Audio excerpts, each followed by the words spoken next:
Hi, ako nga pala si John Steve E. Kapwa at ngayon ay magtutula ako tungkol sa pananaw ko sa kinabukasan ng wikang pambansa.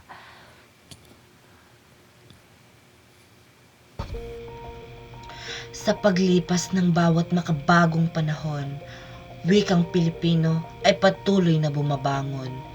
Kahit teknolohiya, mabilis ang pagbabago. Sariling wika natin ay di dapat maglaho. Sa mundo ng social media at iba't ibang usapan, Pilipino'y gamit pa rin.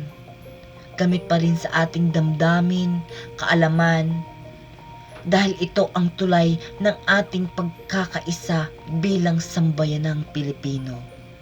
Dahil ito ang ating puso at ating kultura at pagkakilanlan. Maaring Ingles ang madalas na gamitin, ngunit Pilipino'y hindi dapat kalimutin. Sapagkat dito natin naipahayag ang tunay nating damdamin, pangarap at tagumpay.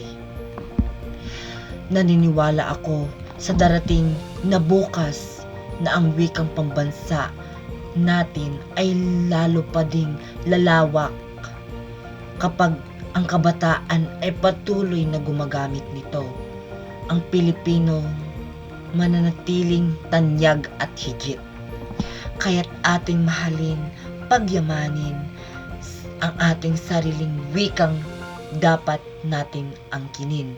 Dahil ang bansang may pagpapahalaga sa wika ay bansang may dangal, pagkakaisa at may sigla. At yun lamang po, maraming salamat sa pakikinig sa aking tula.